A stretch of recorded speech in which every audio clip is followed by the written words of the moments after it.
판단으로 하시기 바랍니다. 시청자 여러분 안녕하세요.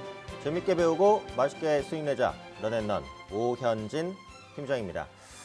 자, 이번 주도 사실은 지난주와 마찬가지로 특정한 테마, 섹터로만 수급이 쏠리는 그런 시장 상황이 나타났습니다. 그래도 긍정적인 부분을 찾아보자면 어쨌든 코스닥 시장이 전고점을 돌파하고 상승하려는 그런 시도를 보여줬고요.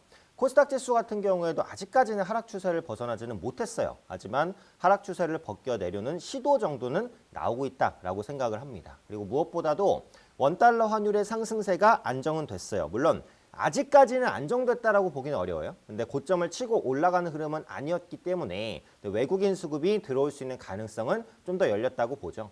다만 이제 이번 주 초 중반 같은 경우에는 외국인이 국내 시장에서 선물을 대규모로 매도하기도 하면서 약간은 좀 불안정한 모습을 보이기도 했던 것이 사실입니다. 그래서 다음 주에 원달러 환율 안정, 그다음에 현물 부분의 이제 수급 개선과 선물 부분의 수급 개선 이런 부분들을 좀 복합적으로 살펴봐야 되지 않을까 그렇게 판단이 됩니다.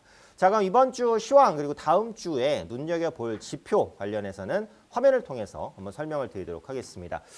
금주 시황 점검인데요. 금주 시황 점검이자 이제 다음 주에 대한 대비다라고 보시면 될 것 같아요. 오늘 준비한 내용 두 가지입니다. 미국 연준 컨센서스, 그러니까 기준금리 인상 컨센서스의 변화들을 꾸준하게 체크를 해보셔야 된다라는 부분이죠. 두 번째로는 순이익 전망치가 이제 상향되는 종목군들도 한번 눈여겨볼 수 있다라는 부분이긴 한데 이익 관련해서는 이제 지난주에 제가 말씀을 드리기는 했어요. 그리고 지금은 어쨌든 금리 인상에 대한 우려감이 가장 크게 작용하고 있는 상황이잖아요. 그래서 미국 연준에서 금리를 언제 올릴지에 대한 부분을 눈여겨보셔야 된다라는 거죠. 지금 연준의 월간 양적 완화 추이부터 한번 볼게요.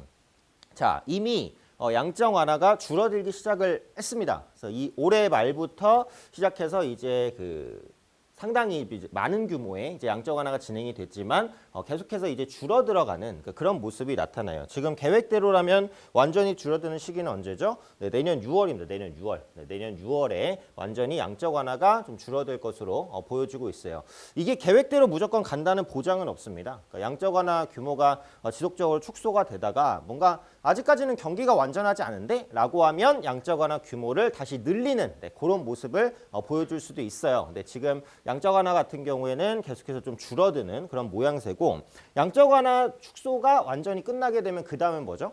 기준금리 인상이에요. 그러니까 결국은 양적 완화 규모가 완전히 종료되는 예상대로 간다면 내년 6월 정도에는 금리 인상에 대한 우려감이 더 커질 수 있다는 거죠. 그러니까 금리는 어쨌든 이 완화가 끝난 다음에 진행이 될 겁니다. 완화되는 속도가 줄어들면 금리 인상 컨센서스, 그러니까 시기도 계속해서 뒤로 밀려요. 그러니까 이런 부분들은 계속해서 생각을 해봐야 되겠죠. 그래서 양적 완화 규모와 그다음에 금리 인상 시기는 맞물려서 가는 겁니다. 근데 지금 핵심은 어쨌든 미국이 언제 금리를 올리냐, 나중에 올리냐, 빨리 올리냐 이제 이 부분인데 그 앞서서는 양적 완화 규모가 계획대로 축소되는지 여부를 보시는 것이 중요하니까 그 부분 좀 꼼꼼하게 살펴보시면 좋을 것 같아요.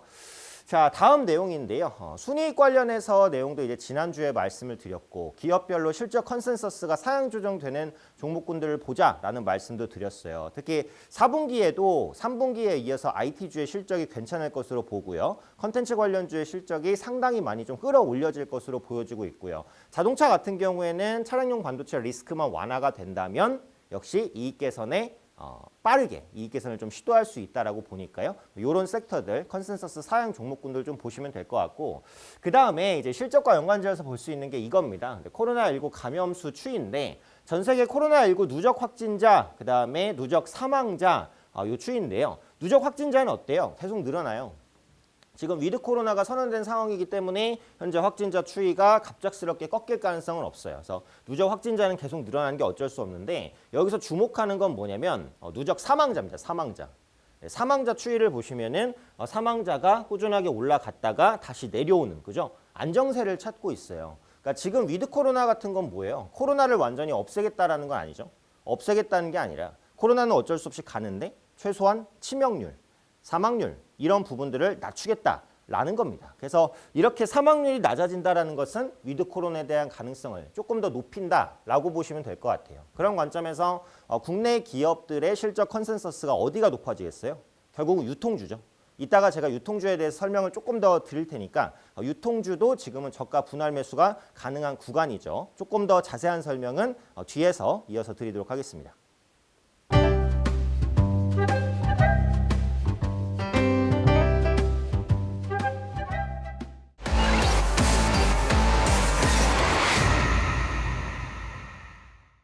네, 이번 시간은 주간 검색 종목 탑5 시간입니다. 한 주 동안 개인 투자분들께서 어떤 종목을 많이 관심을 갖고 많이 검색했는지를 보고 그 종목에 대한 이슈와 앞으로의 전망 그리고 파생되는 전략까지 한번 세워보는 코너라고 보시면 될 것 같아요. 자, 그럼 탑5 먼저 첫 번째 종목 보도록 하겠습니다.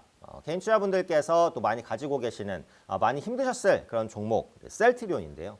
셀트리온은 제가 보면은 대부분 검색 상위권에 올라요. 그런데 제가 똑같은 종목을 계속 가지고 올 수는 없으니까 그러니까 어느 정도 이제 조절해서 말씀을 드리는 거예요. 그러니까 실제로 검색 상위로 하면 뭐 삼성전자, 셀트리온, 하이닉스 이런 종목만 계속 해야 됩니다. 근데 제가 이제 그거는 조절해서 갖고 온다는 부분도 말씀 먼저 드릴게요. 일단 셀트리온 같은 경우에도 뭐 몇 번 다뤘었던 종목인데 일단 기본적으로는 이제 항체 치료제죠. 레키로나의 유럽 풋모커가 획득 이슈가 있었습니다. 제가 코로나 관련해서 말씀드렸던 내용 중에 중요한 내용 하나가 뭐냐면 백신 필요해요. 네, 지금 백신 처방되고 있죠. 근데 지금 치료제는 어때요? 백신보다는 훨씬 더 약해요. 라인업이. 백신도 필요하고 치료제도 필요해요. 당연하죠. 백신은 안 걸리거나 걸려도 중증으로 악화되는 것을 방지하는 이게 백신이고 치료제는 말 그대로 뭐예요? 일단 코로나에 걸린 다음에 코로나를 치료하는 거예요. 여기서 말하는 치료는 무조건 딱 맞았다고 뭐 바로 완치돼 이런 건 없어요. 뭐 그런 게 있으면 좋겠죠. 근데 이제 코로나가 나아지는 그런 시간을 줄이거나 아니면 코로나가 걸린 이후에 아까 말씀드린 대로 치명률을 줄이거나 요렇게만 돼도 치료제로서의 효용은 있어요. 그리고 지금은 백신보다는 치료제가 확실히 좀 부족하기 때문에 라인업이 약하기 때문에 치료제 관련된 이슈로 움직일 수 있는 여지들은 많이 있다라는 거예요. 근데 이번에 코로나 항체 치료제 셀트리온의 레키로나가 유럽 풋모커가를 획득했습니다. 그러면서 저점 구간에서 약간 매수세가 들어왔는데 주중에는 좀 부담스러운 이슈도 하나가 있었죠. 네, 화이자의 경구용 치료제 이슈가 있었습니다. 관련해서 주가가 또 출렁이는 그런 모습들을 보였는데 지금 증권사에서 셀트리온을 커버하는 시각을 보면 치료제도 중요하고 뭐 다 중요하지만 결국은 바이오시밀러다. 지금 셀트리온 그룹이 치료제 부분에 포커스를 많이 주다 보니까 본업인 바이오시밀러의 경쟁력이 약해졌다. 이런 보고서를 내고 있어요. 이거는 셀트리온의 근간을 흔들 수도 있는 이슈죠. 물론 바이오시밀러 부분의 강자라는 위치가 훼손되지는 않습니다. 그런데 많은 연구 인력들에 대한 집중도가 치료제로 인해서 바이오시밀러가 좀 떨어지는 부분은 없지 않아 있기는 해요. 이런 부분들은 시간이 지나면 해소될 거라고 생각하지만 당분간은 셀트리온의 주가를 압박하는 요인이 될 수 있다고 생각을 합니다. 그래서 제 개인적인 견해는 지금 셀트리온 그룹주는 어쨌든 바닥 다지기 구간은 맞는 것 같아요. 하지만 상승을 위해서는 시간이 조금 필요하지 않을까. 보유하고 계신 분들은 좀 여유를 갖고 보유하셔야 되지 않을까 그렇게 판단이 됩니다. 자, 두 번째 종목 바로 볼게요. 덱스터입니다. 이번 주도 역시 가는 종목, 가는 섹터만 가는 그런 흐름들 계속 이어지고 있죠. 한 달 전부터 매주 한 번도 빠지지 않고 말씀드리는 이슈, 메타버스, NFT, 게임, 그죠? 한 번도 빠지지 않고 말씀을 드리고 이번 주에도 또 준비를 했어요. 왜? 결국은 수급 쏠림이 그쪽으로만 가니까 얘기를 안 할 수가 없는 거죠. 그러니까 덱스터 같은 경우에는 넷플릭스 드라마 지옥이 개봉하면서 모멘텀을 받았습니다. 넷플릭스 오리지널 드라마에 대한 관심이 지금처럼 뜨거웠던 적이 없어요. 왜 지금 이렇게 뜨거울까요? 한국의 넷플릭스 오리지널 오징어 게임이 너무나도 큰 글로벌적인 흥행을 하고 엄청난 수익을 안겨주고 파생상품 수요까지 발생시키다 보니까 넷플릭스 오리지널에 대한 관심이 높아졌고 두 번째는 뭐예요? 한국 컨텐츠가 가성비가 좋다라는 거예요. 실제로 미국 헐리우드 작품을 보면 한국에서 만드는 컨텐츠 비용이 10배 이상이 들어갑니다. 근데 한국은 적은 돈으로도 큰 능력치를 뽑아낼 수 있다라는 거예요. 그래서 많은 그 영화 제작사들이 또 한국 시장을 주목하고 있고 넷플릭스 오리지널에 런칭되는 드라마, 한국 드라마에 대한 관심이 높아집니다. 그래서 덱스터 같은 경우에는 지금은 제가 볼 때 오버슈팅이라고 생각을 하는데 상승 추세는 아직은 확 깨진 것은 아니기 때문에 추가 상승을 다시 시도할 수 있는 가능성은 있다라고 봐요. 근데 어디까지나 이제 보유자의 영역이라고 보고 메타버스, NFT 그리고 뭐 게임이라든지 컨텐츠 이 안에서 종목을 찾으려는 노력은 계속해서 하셔야 되지 않을까 생각이 됩니다. 자, 세 번째 종목은 LG 이노텍인데 요거는 조금 이제 특징적인 부분이 있어요. 애플이 메타버스를 진출하면서 이에 따른 수혜를 받을 것이다. 왜? 그러니까 지금 애플에 LG그룹주가 부품을 많이 공급하고 있잖아요. 근데 애플이 메타버스 사업을 시작한다면 그 규모가 작을까요? 클까요? 네, 당연히 엄청나게 큰 규모로 진행이 된다라고 보시면 됩니다. 그러면 LG그룹의 부품 공급도 확대될 가능성이 높다라는 거죠. 그중에서 제가 LG 이노텍을 가지고 오긴 했지만 요즘에 같이 주목받는 LG그룹주가 뭐예요? LG 디스플레이. 그죠? 꾸준하게 우상향하면서 조금 더 고점을 높여나가려는 시도들 나오고 있습니다. 왜냐? 메타버스를 구현하는데 가장 알맞은 그 패널은 OLED다라는 분석이 증권가에서 나오고 있어요. 반응 속도도 빠르고 얇게 구현되고 색재현율도 좋고 여러 가지 장점들이 있는데도 불구하고 가격 경쟁력을 해소하지 못했기 때문에 LCD 대비해서 팍 성장하는 모습은 아니었는데 이번에 메타버스를 통해서 OLED가 성장한다는 거죠. 자, 제가 이 종목을 왜 가지고 왔냐면 이전에도 언급드렸던 테마의 확장에 대해서 말씀드리고 싶은 건데 테마가 엄청나게 강력하면요. 그 테마는 다른 테마로 확장이 됩니다. 이 얘기를 제가 전에 한번 말씀드렸죠. 그러니까 저는 지금 메타버스가 뭐 꺾인다 이런 얘기는 아닌데 메타버스 주가 워낙에 슈팅을 해버리니까 따라잡기는 좀 부담스러워요. 근데 메타버스 테마는 아직 안 죽었어. 그럼 시장이 하는 일은 뭐다? 안 올라간 종목 중에 메타버스를 엮을 종목이 없나? 이걸 찾는다는 거예요. 제가 어떤 종목이 엮일 수 있다고 했죠? 보안주, 메타버스와 NFT 그리고 보안은 뗄 수가 없다. 보안주가 메타버스 관련된 간접 수혜주가 될 수 있다는 말씀을 드렸고 이번 주에 부각되기 시작한 건 뭐죠? 네, 디스플레이. 그중에서도 OLED 관련된 모멘텀을 가지고 있는 디스플레이 업체들이 메타버스 관련 수혜를 받을 수 있다라고 하면서 올라갔어요. LG 디스플레이가 이런 경우예요. 그래서 앞으로 그러니까 다음 주죠. 다음 주 같은 경우 보안주, 그다음에 OLED 관련주 중에서 메타버스를 엮일 수 있는 종목이 뭐가 있을까? 이걸 찾아보시는 것도 네, 충분히 공부가 될 수 있을 것 같으니까요. 검색 한번 해보시면 좋을 것 같아요. 자, 네 번째 종목은 파워로직스입니다. 파워로직스, 영화테크 제가 폐배터리 관련주 많이 말씀드리는데 이번 주에 검색 상위에 다시 올라왔어요. 현대차의 폐배터리 재사용 ESS 생산 관련된 이슈로 올라갔습니다. 자, 전기차에 들어가는 배터리는 스마트폰의 8,000배 정도다. 앞으로는 10,000배 이상까지 올라갈 것이다. 스마트폰에 들어가는 배터리 처리도 쉽지는 않은데 전기차는 스마트폰보다 정말 훨씬 더 몇천 배 많은 배터리가 들어가는데 지금은 전기차가 많이 없어요. 아직은. 그죠?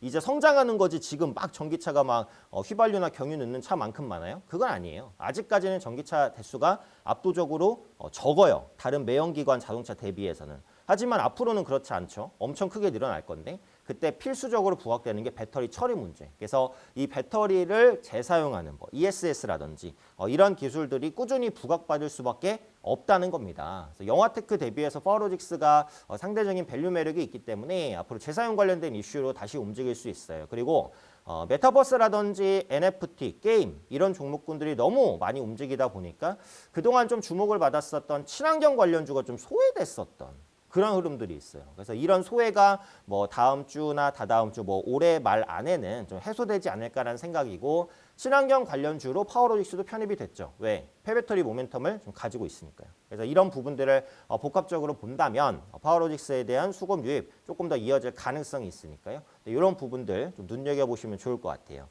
자, 마지막 다섯 번째 종목인데 이마트입니다. 아까 제가 시황에서 말씀드렸듯이 유통주에 대해서 좀 더 말씀드리겠다라고 언급을 드렸죠. 바로 이마트를 통해서 말씀을 드릴 건데 이번 주에 이마트의 이베이 코리아 인수가 마무리가 됐습니다. 이베이 코리아에는 뭐가 있죠? 우리가 대표적으로 알고 있는 옥션, 그다음에 G마켓, 지구 이런 것들이 있는 온라인 부분에서는 굉장히 강자인 쇼핑몰이라고 보시면 될 것 같아요. 이마트에는 어떤 온라인 쇼핑몰이 있죠? SSG닷컴이 있습니다. 네, 대충 생각해도 아시겠지만 SSG닷컴의 온라인 쇼핑몰 시장 점유율은 5%가 안 돼요. 그만큼 입지가 약해요. 근데 이마트는 오프라인 유통에서는 1위죠. 온라인에서는 굉장히 점유율이 낮고. 근데 이번에 이베이 코리아를 품에 안으면서 온라인 시장에서도 강자가 됐다는 겁니다. 그래서 지금 온라인 쇼핑 1위 업체가 네이버, 2위 업체가 쿠팡, 3위가 이베이 코리아인데요. 이번에 이마트가 이베이 코리아를 인수하면서 자사의 SSG닷컴과 합치게 되면 일단 쿠팡 점유율은 넘어서면서 네이버 쇼핑에 의해서 온라인 2위 사업자가 됩니다. 그럼 지금 이마트의 입지는 어때요? 오프라인 1위, 온라인 2위가 되는 거예요. 물론 이제 이마트는 당분간은 SSG닷컴과 이베이 코리아는 분리해서 운영하겠다라고 밝히긴 했습니다만 언제까지 분리해서 운영하지는 않겠죠. 결국은 자기네들이 품었으면 합쳐서 시너지를 내야 될 거 아닙니까? 그래서 앞으로 이마트와 뭐 이베이 코리아 그다음에 SSG닷컴의 협업이 어떠한 방식으로든 이루어질 수 있다라고 봐요. 아까도 제가 표에서 보여드렸듯이 지금 코로나 확진자는 계속 늘어나고 있지만 치명률, 사망률은 좀 안정이 되고 있어요. 물론 이게 앞으로도 계속 안정될지는 봐야 돼요. 국내도 위드 코로나 되면서 확진자 수가 다시 급증하고 있잖아요. 조금 더 지켜볼 문제기는 한데 어찌되었던 간에 위드 코로나가 진행되고 있는 것이 사실이니까 유통주의 실적 개선은 나타날 것이다. 그리고 생각보다 유통주의 3분기 실적이 괜찮아요. 나쁘지 않았어요. 연말에는 소비 시즌에 대한 기대감이라든지 이런 부분들도 부각될 수 있기 때문에 이마트 역시도 유통주 내에서 한번 장기로 끌고 가면 충분히 매수를 해볼 만한 가치가 있는 그런 종목이 되지 않을까 이렇게 유통주에 대한 관심까지 탑5를 말씀드렸습니다. 자, 이 시간 이후에도 또 장중에 제가 다양한 시황이라든지 종목 관련된 정보들 특히 저의 교육 관련된 많은 자료들 공개를 해드리고 있거든요. 저와 함께 공부하실 분들은요. 화면 하단에 나오는 QR코드에 핸드폰 카메라를 열고 대시면 영어로 된 링크가 하나 뜰 거예요. 그 링크 누르시면 저와 함께 할 수 있는 방으로 지금 바로 입장하실 수 있고요. QR코드 입장이 어려우시면 문자 주세요. 샵 3772로 제 이름 오현진 세 글자 정확하게 보내주시면 함께 할 수 있는 방 링크 문자로 답장 드립니다. 문자 받고 링크 누르시면 제 방으로 참여하실 수 있고요. 방에서는 다양한 시황이라든지 종목 관련된 이슈들 그리고 교육 관련된 강의 영상들 풍부하게 올려드리고 있으니까요. 많이 들어오셔서 공부하시고 성공 투자하셨으면 좋겠습니다.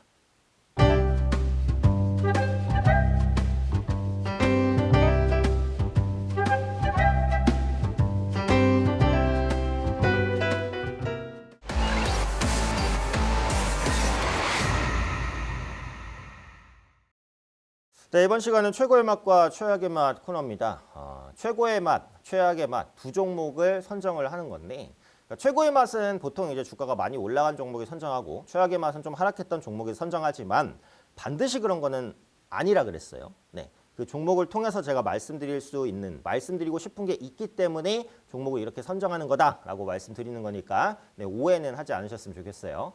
자, 그럼 최고의 맛 먼저 시작을 해보도록 하겠습니다. 이번 주에는 최고의 맛으로 제가 꼭 반도체를 가지고 오겠다라는 생각을 했어요.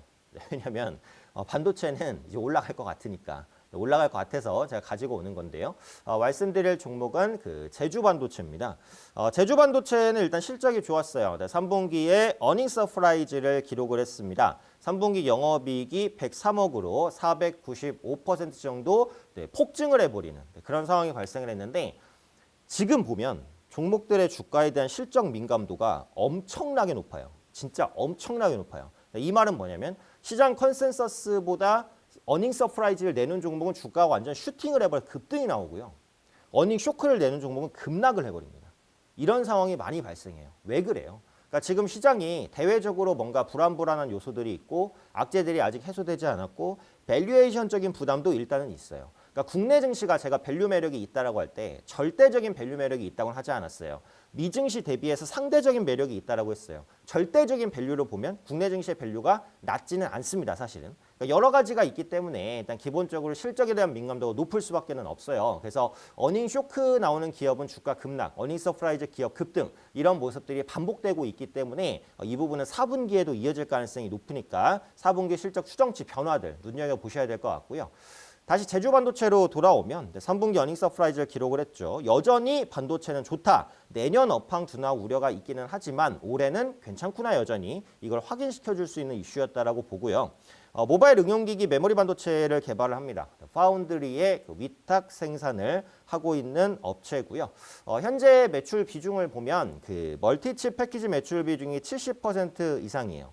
멀티칩 패키지가 뭐냐? 동사의 주력 매출원이라고 볼 수 있는데 통신 장비라든지 뭐 서버 그리고 뭐 메모리 반도체 이런 곳에 이제 들어가는 겁니다. 그래서 메모리 반도체라든지 서버에 대한 수요는 아직까지 좋다라는 것을 눈으로 확인시켜주는 이슈고 그 다음에 통신 장비 아직 안 좋아요. 근데 지금 보시면 이따가 전략 시간에 말씀드리겠지만 5G 장비주가 바닥을 치고 있는 것 같긴 해요. 그러니까 당장에 올라갈 만한 여건들은 보이진 않아요. 왜냐하면 3분기까지 실적이 안 좋았고 4분기까지도 안 좋아요. 어쩔 수 없어요. 그러니까 5G 장비주들의 실적 개선은 아마 내년 초부터 시작될 거라고 저는 봐요. 그런 관점에서는 아직은 실적에 대한 부담이 있기 때문에 빠르게 올라오기는 어렵겠지만 그래도 바닥은 확인하고 있는 게 아니냐 이런 기대감 이따 전략 시간에 다시 한번 말씀드리고요. 제주 반도체 같은 경우에는 또 백신 보관 용기용 반도체를 공급하고 있어요. 그래서 예전에 그 백신 보관 관련된 이슈가 나왔을 때 이제 단기간에 뭐 주가가 좀 올라가고 이런 모습들도 나타났습니다. 그래서 지금은 뭐 이런 이슈들이 대부분 소진됐다라고 보기는 하는데 앞으로 재부각될 수도 있으니까 참고로 백신 용기 관련된 이슈도 같이 붙어 있다라는 점은 염두를 해두셔야 될 것 같아요. 다만 이제 그 급등을 했기 때문에 매물대 소화 구간까지 진입을 했습니다. 급등한 주가가 현재 고점 매물대랑 거의 비슷비슷한 그런 위치예요. 이 상황에서는 한 번에 뚫고 가긴 좀 어렵기 때문에 조정이 좀 나올 수 있겠죠. 보유하고 계신 분들은 한번 차익 실현을 하고 끊고 가시는 것도 전략이 될 수 있다라고 생각을 하고 또한 그 반도체 업종에 대한 관심이 어쨌든 필요하다. 이렇게 생각돼요. 삼성전자는 부진하지만 SK하이닉스 주가 한번 쳐보세요. 정말 소리 소문 없이 꾸역꾸역 올라옵니다. 급등은 아니지만 꾸준하게 우상향을 보여주는 그런 흐름들 나타났어요. 반도체 대장격 종목이라고 볼 수 있는 SK하이닉스가 어쨌든 움직이기 시작했기 때문에 그동안 부진했었던 반도체 관련주에 수급이 유입될 수 있다고 봐요. 이번 주 초에는 그동안 낙폭과대 섹터였던 IT와 제약주의 저가 매수가 한번 딱 들어왔어요. 그게 이제 주 내내로 연속적으로 들어오지는 않았지만 그래도 저가 섹터에 대한 관심이 조금씩 커지고 있는 것은 사실인 것 같아요. 그래서 이런 부분에 좀 더 포커스를 두고 보신다면 반도체 업종에 대한 관심은 일단 유효하다라고 생각을 합니다. 자, 그럼 다음으로 최악의 맛을 볼 텐데 이건 제가 이제 자주 가지고 왔던 종목이에요. NC소프트인데 NC소프트를 제가 최악의 맛으로 했다고 해서 뭐 지금부터 주가 떨어진다 이건 아니에요. 오히려 저는 주가가 반등할 걸로 보고 있어요. 근데 최악의 맛으로 가져온 이유는 이겁니다. 기사 보신 분들이 있으시겠죠? 거래소가 NC소프트의 시세 조정 여부를 조사하겠다 라고 밝힌 게 있었는데 NC소프트가 그 상한가를 갔던 날 있잖아요. 저도 상한가까지 가는 걸 보고 좀 놀랐는데 근데 이제 그 개인 투자자가 50만 주를 매수했다라는 거죠. 그리고 순매수 금액만 3천억 원이다. 3천억 원. 3천억 원. 우리가 쉽게 생각할 수 없는 금액입니다. 어렵게 생각해도 어려운 금액이고요. 자, 부자가 그럼 샀겠구나 라고 생각할 수 있는 수준의 금액이 아니에요. 그죠? 일단 3천억 매수면 3천억의 금융자산이 있다는 건데 3천억의 금융자산 있는 사람이 한 번에 몰빵 친다? 그럴 가능성이 별로 없어요. 그럼 우리가 이제 조금 더 상식선을 생각해 보면 몇 조 단위의 돈은 있어야 이 정도의 금융자산을 한 종목에 넣을 거잖아요. 개인 투자자가 몇 조 단위의 돈을 가지고 있다? 그런 사람들 대한민국에서 아마 손에 꼽을 만큼 적지 않을까 싶어요. 그래서 결국은 이게 뭔가에 대한 시세 조정이 아니냐 이런 이슈들이 있었고 이걸 가지고 또 설왕설래하고 있는 게 그 기사를 보면은 뭐 손절매했다, 슈퍼개미가 손절했다. 근데 누군가는 또 뭐 익절이다. 누군가는 뭐 주식에서는 별로 못 벌었지만 파생해서 벌었다. 뭐 이런 말들이 계속 나오고 있는데 저도 궁극적으로는 뭐 그 사람이 벌었다고 생각을 하지만 그건 중요한 건 아니에요. 중요한 것은 거래소에서 이제 조사를 하겠다라고 밝히면서 투자 심리가 한번 꺾였었던 부분. 이것은 기업에 대한 신뢰를 조금 떨어뜨릴 수 있는 그런 부분이었다라는 거죠. 그래서 주가가 좀 휘청휘청 되기는 했는데 하지만 그럼에도 불구하고 주중반에는 또 반등을 시도를 했습니다. 여러 가지 이슈가 있었기 때문인데요. 우선은 그 NFT 메타버스 이 부분에 적극적으로 진출하겠다라고 밝혔죠. 우리가 메타버스, NFT 가장 잘 이해하고 있고 RPG 게임이, 리니지는 RPG 게임 업체죠. RPG 게임이 이 메타버스 NFT를 적용하기에 가장 적절하다라고 밝히고 있어요. 그러다 보니까 수급이 강하게 유입되는 모습들이 나타났죠. 그래서 리니지 W의 매출 좋았습니다. 1,000억 원 돌파했어요. 역시 리니지가 계속 욕을 먹고 있기는 하지만 그래도 리니지는 리니지다라는 걸 확인시켜줬죠. 다만 초반의 매출은 어느 정도 예상은 됐어요. 이게 런칭 효과라는 건 있으니까요. 이어서 매출이 유지될지 이걸 보셔야 돼요. 그래서 다음 주, 다다음 주부터는 리니지 W의 일매출 변화 추이들을 NC소프트를 관심 있게 보시는 분들은 눈여겨봐야 된다. 매출이 좀 버텨준다라고 한다면 실적 컨센서스가 상향 조정되면서 저가 매수가 더 들어올 수 있다라고 보시면 되겠고요.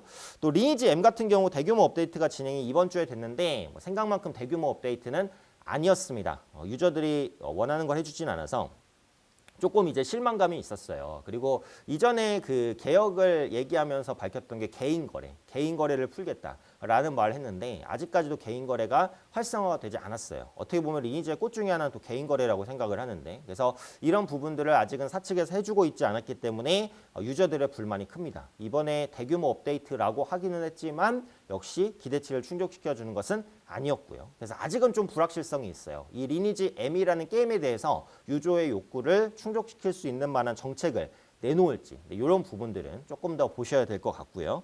또 첫 NFT 게임이 프로젝트 TL이다라고 예상도 하고 있긴 합니다. TL은 더 리니지의 약자입니다. 그래서 리니지를 이용한 NFT 게임 출시 기대감이 주가에 영향을 미쳤어요. N소프트가 언제 이제 NFT 게임을 내놓을지 그건 모릅니다. 앞으로 조금 더 지켜봐야 될 것 같고 이 프로젝트 TL이 뭐 NFT일지도 몰라요. 그건 그냥 시장에서 하는 얘기니까. 하지만 앞으로의 행보를 보면 NFT의 드라이브를 강하게 걸겠다라고 밝히고는 있기 때문에 이 부분이 기대감으로 연결될 것 같아요. 그래서 주가는 이제 시세 조작이라든지 여러 가지 이슈들에도 불구하고 좀 더 우상향을 보여주지 않을까. 특히 지금은 게임주 자체의 분위기가 너무 좋기 때문에 이런 부분의 흐름을 조금 더 따라갈 수 있다라고 보니까요. N소프트 보유하고 계신 분들은 리니지 W의 매출 변화와 NFT 게임이 언제 나오는지 그리고 리니지 M에서의 개인 거래 정말 언제 나오는지 이런 부분들을 꼼꼼히 체크해 보셔야 되지 않을까 그렇게 판단이 됩니다.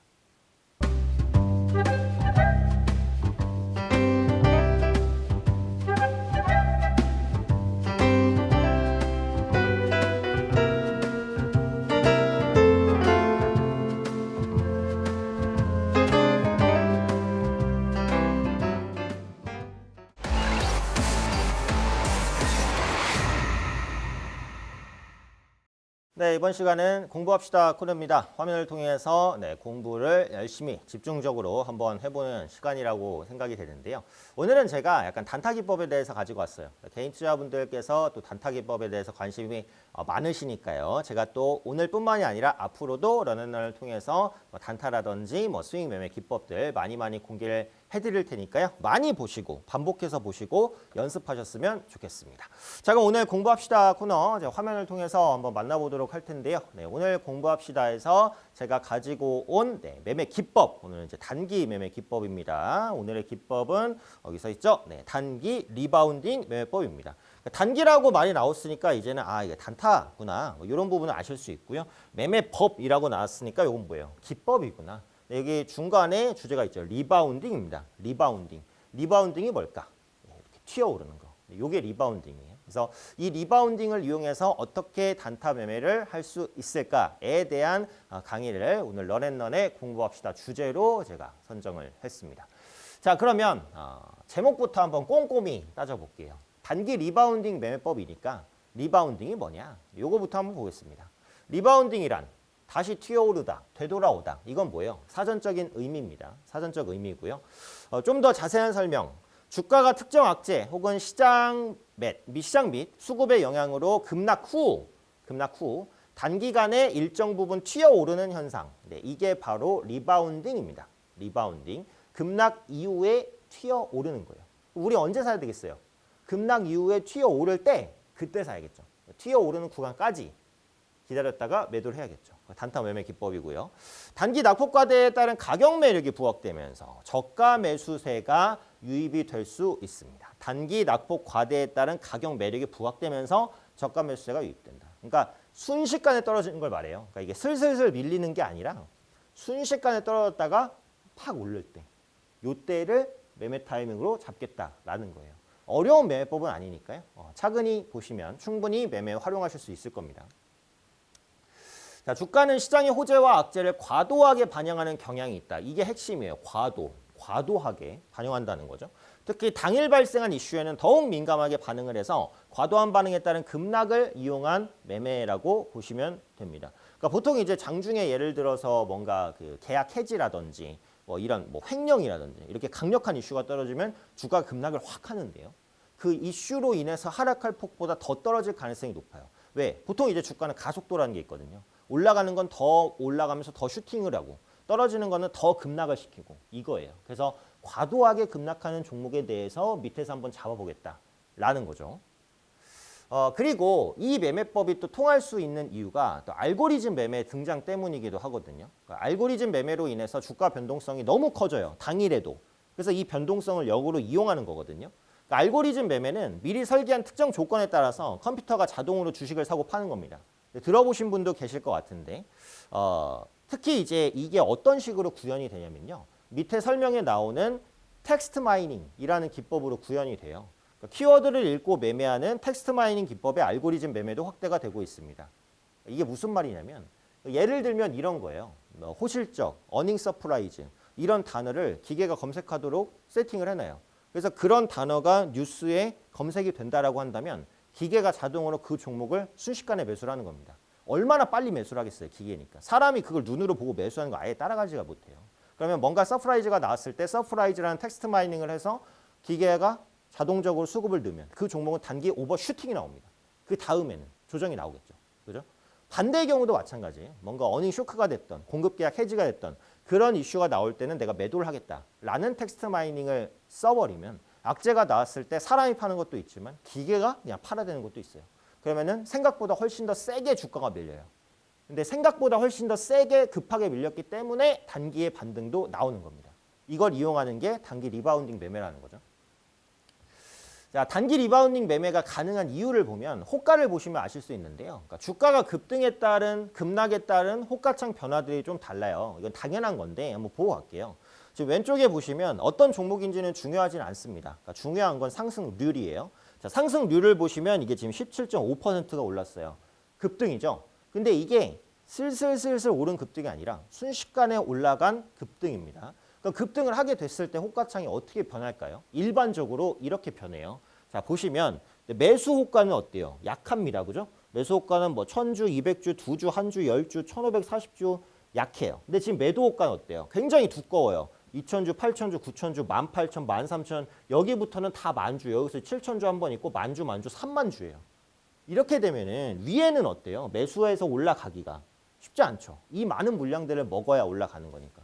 근데 조금만 떨궈도 여기까지 확 밀리죠. 근데 뭐 이거 자체로 이제 불안해해야 된다 이 얘기는 아니에요. 제가 말씀드리고 싶은 건 뭐냐면 단기간에 주가를 끌어올리면 매도 호가가 엄청 이렇게 두껍고 매수 호가는 약해지는 거죠. 현재가가 확 올라가 버리니까 밑에서 매수를 걸어도 시간이 별로 없잖아요.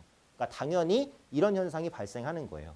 그러니까 여기서도 마찬가지예요. 급등을 해버리면 어때요? 이게 매수 호가 약하죠. 뭐 300주, 2주, 200주 뭐 이렇게 약해요. 이거 한 5,000주만 한 번에 던지면 여기까지 밀립니다, 주가. 근데 지금 상방으로는 굉장히 두껍죠. 몇천 주가 기본으로 깔려 있고 만주 이상도 깔려 있어요. 12% 정도 단기간에 급등하면 이런 현상이 발생을 합니다. 그러니까 이때는 여기서 이제 조금 물량만 나와도 훅 밀릴 수가 있는 거죠. 그죠? 급락도 마찬가지예요. 우리는 이 급락을 이용해서 매매를 할 건데 주가가 단기간에 급락했어요. 6.5% 정도 단기간에 하락을 했는데 이때 호가를 보시면 어때요? 밑에는 많이 걸려 있어요. 그죠? 1000주 단위로 쫙 걸려 있는데 위에는 100주 단위로 걸려 있습니다. 조금만 사도 주가는 확 올라가요. 그죠? 떨굴 때는 물량을 많이 던져야 떨궈지겠죠. 순식간에 급락하게 되면 호가창이 이렇게 변한다는 겁니다. 우린 이걸 하겠다는 거예요. 결국은 많이 밀렸다가 반등하는 시기에 이런 위치에서 매수를 한번 해보자는 거예요. 왜? 그럼 작은 매수에도 주가가 여기까지는 리바운딩이 될 테니까. 리바운딩이 되는 폭까지만 매수를 하겠다는 거예요. 방법은 뒤에 말씀을 드릴 거고요. 이것도 마찬가지죠. 네, 4.89% 대충 한 5% 빠졌습니다. 5% 짧은 시간에 빠지니까 매수 호가는 두껍고요. 많이 걸려 있죠. 매도 호가는 약합니다. 이 위치에서 흐름이 조금만 바뀌어져서 상승으로 전환되면 조금만 사도 주가가 여기까지는 올라가요. 이 정도의 수익을 한번 노리겠다는 거죠. 그러니까 단기 리바운딩 매매법은 큰 수익을 보겠다는 건 아니에요. 대충 한 2%, 3%, 크면 5%, 이 정도 이내 정도만 수익을 보겠다는 거예요. 뭘 이용해서 할까요? 분봉을 이용해서입니다. 분봉을 이용해서. 그럼 본격적으로 리바운딩 매매 조건을 한번 볼게요. 조건을 보면 장중에 주가가 5% 이상의 급락이 나타날 때인데 하한가까지 급락하는 종목은 안 됩니다. 하한가에서 매수하시면 안 돼요. 하한가까지 갔다는 거는 정말 급격한 악재가 나와서 막 매물이 막 쌓였으면 하한가에서 매수하고 이런 거 핫따라고 하한가 따라가기 전략도 있는데 뭐 절대로 하시면 안 돼요. 런앤런은 언제나 주린이 분들을 위한 강의를 우선적으로 합니다. 하한가까지 급락하면 안 돼요. 장중에 주가가 5% 이상 급락이 나타난 종목인데 하한가까지 급락한 종목 제외합니다. 또한 시장가보다는 종목 개별 이슈나 수급 영향으로 급락한 게 유리해요. 이 말이 뭐냐면 급락주가 많이 나올 때가 있죠. 언제 그래요? 시장이 안 좋을 때. 오늘 코스피가 뭐 4% 폭락했어. 웬만한 종목들 7, 8%다 빠졌을 거예요. 그죠? 이럴 때는 이 매매를 하지 마시라는 거예요. 정상적인 시장, 코스피와 코스닥이 급등이나 급락을 하지 않고 뭔가 뭐 1% 미만으로 움직였을 때 개별 종목의 악재나 수급 이탈로 인해서 훅 밀렸을 때 이럴 때 하는 게 좀 더 유리하다는 거예요. 그러니까 시장 영향에 의한 급락보다는 그 종목이 안 좋아서 혹은 이슈가 없더라도 그냥 단기간에 뭔가 매물이 확 나와서 밀린 것. 이럴 때 공략을 하자는 겁니다. 1분 봉상 양봉 2개 확인 후 매수입니다. 아주 심플하죠. 1분 봉상 양봉 2개 확인 후 매수예요. 그러니까 급락한 종목이 급락을 멈추고 살짝 반등을 시도할 때 매수를 한다. 심플해요. 1분 봉상 음봉 2개 확인 후 매도예요. 매도도 쉽진 않죠. 맨 밑에 거 제일 중요한데 장중에 빨리빨리 하셔야 돼요. 빨리빨리 하실 거 아니면 못합니다. 직장 다니면서 이거 외출하면서 밖에 돌아다니면서 안 돼요. 핸드폰으로도 못해요. 이건 PC로 하셔야 돼요. PC. 반드시 HTS 홈 트레이딩 시스템으로 하셔야지 MTS로는 안 됩니다. HTS로 하셔야 돼요. 이게 이제 전체적인 설명이에요. 어려운 건 없는데요. 좀 더 구체화시켜서 차트로 내용들 한번 살펴보도록 하겠습니다. 자, 그러면 이게 궁금하실 수도 있을 것 같아서 하나 준비한 게 급락하는 종목 어떻게 찾아요? 2,000 종목 다 보고 있어요? 그럴 수는 없어요. 그죠? 급락하는 종목을 내가 뭐가 급락할지 알고 쳐다보고 있어. 급락한 다음에 반등할 때 사야 되는데 급락하는 종목을 계속 새로 고침 2,000 종목을 안 돼요. 검색을 하시면 됩니다. 당일 시세 급변 종목을 검색할 수 있는 방법이 있어요. 이건 이제 대신증권 HTS예요. 제가 대신증권 HTS를 쓰기 때문에. 근데 지금 대신증권뿐만 아니라 개인 투자분들께서 많이 쓰시는 키움증권의 영웅문이라든지 미래에셋증권, 삼성증권, HTS 이런 기능은 다 있습니다. 어려운 기능이 아니라서 다 탑재하고 있어요. 당일 시세 급변 종목이라고 검색할 수가 있어요. 우리는 리바운딩을 할 거니까 하락률 상위를 봅니다. 상승률 상위가 아니고요. 하락률 상위를 몇 분 전으로 보냐? 1분 전으로 봅니다. 1분 전으로요. 단기에 급락한 종목을 찾을 거니까 우리는 1분 전에 급락한 종목을 찾을 거예요. HTS를 통해서요. 요건 이제 대신증권에서는 7213 코드번호로 찾으시면 되는데 영웅문, 삼성증권, 미래에셋도 당일 시세 급변 종목을 검색할 수 있는 창은 있으니까 그거를 활용하시면 돼요. 자, HTS에 대한 궁금증 어떻게 해소한다? 전화하시면 됩니다. 내가 쓰고 있는 증권사에 전화하시면 HTS 부서가 있어요. 다 알려줘요. 저도 다 몰라요. 저도 모르는 거 물어봐요. 친절하게 알려줍니다. 그러니까 전화해서 꼭 물어보시면 돼요. 어쨌든 당일 시세 급변 종목, 하락률 상위, 1분 전 대비 급락한 종목 검색하시면 쫙 나옵니다. 그럼 이 몇 종목들만 차트를 두드려 보면 되는 거예요. 그러면 이 종목들은 이렇게 막 쑤셔 받고 있는 종목들이 있을 거예요. 그럼 그런 종목군들을 관심권에 주셨다가 언제 매수를 하셔야 돼요? 1분 봉상 양봉 2개 뜰 때 매수하시면 됩니다. 심플하죠? 이렇게 검색해서 찾으시면 되고요. 자, 그럼 이제부터는 그 차트를 볼 건데 예를 들면 이런 거예요. 그러니까 지금 이 위치를 보시면 주가가 막 급락했다가 결국 종가로는 더 올렸잖아요. 그러니까 우리는 이런 밑꼬리를 한번 잡겠다는 거예요. 밑꼬리를 잡아서 위로 올라갔을 때 매도를 한번 때려보겠다. 요거예요. 이게 단기 리바운딩 매매법입니다.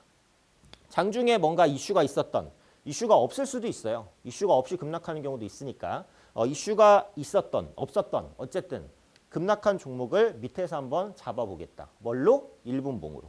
양봉 2개 뜰 때 매수해보겠다. 라는 거죠. 요것도 이런 거예요. 그러니까 보시면은 삼화전자라는 종목인데 주가가 막 올라가다가 이때는 밑꼬리를 훅 단 다음에 올라갔잖아요. 그러니까 이런 밑꼬리를 한번 잡아보겠다는 거예요. 그러니까 장중에는 여기까지 급락했다가 확 올렸던 거잖아요. 요 위치에서 매수해서 대충 여기나 여기 정도에 매도를 하겠다라는 겁니다. 단타 매매 기법이고요. 목표 수익은 짧아요. 목표 수익은 2%에서 3%. 진짜 많이 먹으면 5%. 적으면 1%가 될 수도 있어요. 직접 해보시면 아마 그 정도 안에 단타 수익이 된다라는 겁니다. 자, 이제는 그 실전 차트인데요. 이런 식으로 보시는 거예요. 지금부터 볼 봉은 1분 봉입니다. 1분 봉만 끝까지 계속해서 볼 거예요. 자, 1분 봉상 흐름을 보시면은 초반에 이제 올랐다가 어떤 형태가 발생하나요? 여기까지는 별 이상이 없어요. 그죠? 별 이상이 없어요. 근데 지금 1분 봉상 갑자기 훅 떨어지고 훅 떨어집니다. 이런 종목 어떻게 찾는다고요? 당일 시세 급변 종목 1분 전 대비로 찾습니다. 이렇게 훅 떨어지면 급락했네. 이거 매수하면 되겠다. 그죠? 매수하면 되나요? 안 되죠. 매수 조건은 뭐죠? 1분 봉상 양봉 2개입니다. 1분 봉상 양봉 2개입니다. 지금 1분 봉상 양봉 나오지도 않았어요. 한 개도 안 나왔어요. 매수하시면 안 되죠. 1분 봉상 양봉 2개예요. 잊지 마세요. 자, 다음 차트를 보면 훅 밀린 다음에 1분 봉상 양봉 2개가 나왔습니다. 매수하면 되나요? 오케이. 매수하시면 됩니다. 매수하시면 돼요. 1분봉으로 매수니까 빨리빨리 시장가로 매수하세요. 걸어서 매수하면 늦어요. 시장가로 매수하세요. 시장가로. 자, 그럼 매수했으면 그 다음에 바로 매도 준비를 하고 있어야 돼요. 네, 1분봉이기 때문에 매수 이후에 매도 준비까지는 같이 하고 있어야 돼요. 보통은 몇 분 만에 매매가 끝납니다. 일반적으로는요. 그래서 1분봉상 양봉 두 개가 나왔죠. 이때 매수를 해주시면 되고. 자, 그 다음에 이거 샀는데 이게 훅 떨어졌네. 이거 짜증나네. 이거 손절해야 됩니다. 아니죠. 제가 매도 조건 뭐라 그랬어요? 1분봉상 음봉 두 개입니다. 자, 1분봉상 음봉이 지금 하나가 나왔어요. 이 다음 봉도 음봉으로 마감이 되면요. 그때는 손절해야죠. 할 수 없어요. 네, 단타는 손절도 칼같이 하셔야 됩니다. 1분봉 양봉 두 개 매수, 1분봉 음봉 두 개 매도입니다. 다른 건 없어요. 다른 거 아예 생각하지도 마세요. 단타는 기계적으로 하셔야 됩니다. 네, 그때 가서 이거 좋은 종목이니까 뭐 올라가겠지 이런 거 없어요. 네, 단타는 무조건 기술적 분석 목숨 거셔야 됩니다. 자, 음봉 하나 나왔기 때문에 매도 아닙니다. 자, 그래서 보시면 또 여기서의 연속인데 음봉이 이제 하나가 나왔잖아요. 그 다음에 양봉이 나왔기 때문에 이건 매도가 아니에요. 그 다음에 음봉 나왔는데 또 양봉으로 바뀌었기 때문에 보유입니다. 여기서도 음봉이 나왔지만 그 다음에 양봉을 쳤기 때문에 보유죠. 여기서도 음봉 하나라서 매도 아니에요. 연속해서 두 개가 나와야 돼요. 여기서도 하나라서 아니에요. 음봉 두 개가 어디서 연속해서 나왔냐? 여기서 나왔어요. 여기는 약간은 이제 음봉이라고 보기 조금 애매하지만 어쨌든 색깔은 파란색이라 음봉 맞아요. 칼같이 하세요. 음봉 두 개 매도하면 됩니다. 지금 매수 타이밍은 어디서 잡았어요? 여기서 잡았어요. 우리가 여기서 잡았고 매도 타이밍은 네, 여기서 잡았습니다. 이건 수익률이 대충 한 뭐 2, 3% 정도 될 거라고 보고요. 매매에 걸린 시간은 한 15분 정도 아마 될 것 같아요. 이렇게 해서 매매를 마감하시면 됩니다. 네, 요게 단기 리바운딩 매매 전부예요. 뒤에는 계속 사례로만 이어갈게요. 자, 1분봉상 급락을 쭉쭉쭉 합니다. 양봉 하나, 두 개 띄우면 매수 하시면 됩니다. 매수한 다음에 바로 매도 준비를 하세요. 언제 매도할 거죠? 1분봉상 음봉 두 개. 다른 조건은 없습니다. 자, 양봉 두 개 뜨고요. 그 다음에 양봉, 도지, 양봉, 음봉. 여기서 매도합니다. 매수는 여기서 됐고요. 매도는 여기서 됐죠. 매매에 걸린 시간은 하나, 둘, 셋, 넷, 다섯, 여섯, 일곱, 7분 정도. 7분 정도 만에 매매가 끝났습니다. 보통 이런 차트는 이제 오전 아니면 오후. 그러니까 오전은 9시에서 9시 반 사이. 오후는 3시에서 3시 반 사이. 이때 가장 많이 나와요. 그러니까 이 매매를 하시려면 오전이랑 오후에 집중해서 보시면 돼요. 자, 볼게요. 삼성제약 보겠습니다. 네, 요거는 훅 떨어졌어요. 그냥 훅 떨어졌죠. 음봉 두 개 쫙 찍고 훅 떨어진 다음에 양봉 두 개를 땅땅 띄웁니다. 오케이. 매수하면 되나요? 네, 매수하시면 되죠. 자, 두 개 나온 다음에 음입니다. 음이 나왔기 때문에 여기서 예외 없이 무조건 매도를 해주시면 돼요. 매수와 매도. 매도까지 걸린 시간은 하나, 둘, 셋, 넷, 다섯, 여섯, 일곱, 여덟, 8분. 네, 8분 만에 매매가 끝났어요. 보통 이렇게 10분, 20분 요 정도 안쪽으로 매매가 끝납니다. 수익률은 2에서 3% 정도.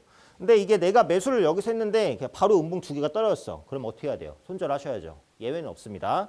단타에는 절대로 예외를 두시면 안 돼요. 오리엔트 전공이라는 종목을 볼게요. 네, 1분봉상 급락이 쭉쭉 나오고 양봉 두 개 딴딴 나왔으니까 여기서 매수를 해주시면 됩니다. 이건 동전주인데 어차피 단타니까 뭐 동전주도 하셔도 상관은 없어요.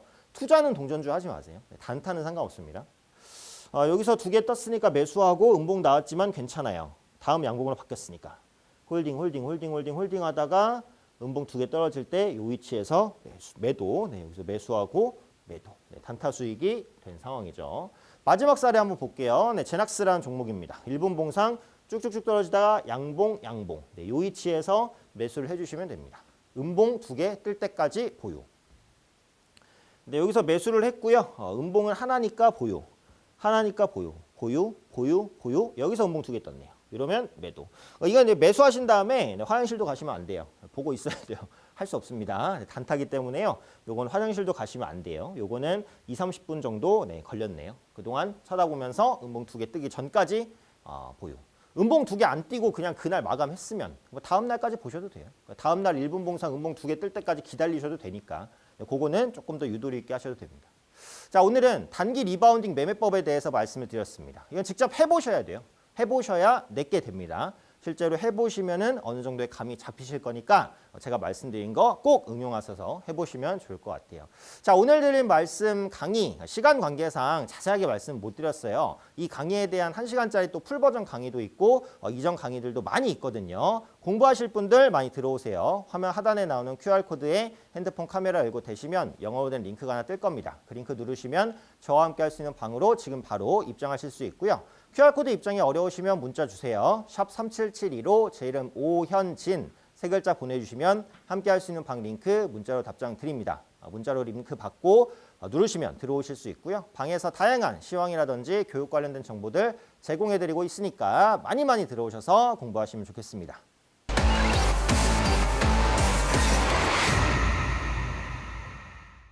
네, 이제 벌써 마무리 시간이네요. 또 정신없이 달려오고 또 빠르게 또 마무리를 해야 됩니다. 또 혼자 진행을 하고 있기 때문에 굉장히 좀 스피드하게 핵심만 말씀드리면서 진행을 하고 있는데요. 자, 일단 시장 전망과 전략 끝으로 한번 말씀을 드려볼게요. 우선은 좀 긍정적인 말씀을 이번 주엔 드리고 싶어요. 코스피 지수의 상승 추세 전환 가능성이 일단 좀 열려 있다. 저는 이렇게 생각을 합니다. 기본적으로 지금 보면은 그 미증시가 꺾이진 않았어요. 물론 언제든 꺾일 수도 있겠지만 아직 살아 있어요. 유럽 증시는 좋죠. 유럽 증시도 괜찮고 중국 증시가 약간 흔들리는 듯하지만 그렇다고 뭐 추세를 무너뜨리거나 이렇진 않아요. 일본 같은 경우에는 코로나19 확진자가 줄어들면서 기대감을 줍니다. 지금 대외적인 지수들이 어쨌든 버텨주는 여건인데 국내 지수가 소외된 부분은 컸었단 말이에요. 근데 이번 주에 코스닥은 그 소외를 조금 해소하면서 치고 가려는 시도들을 했어요.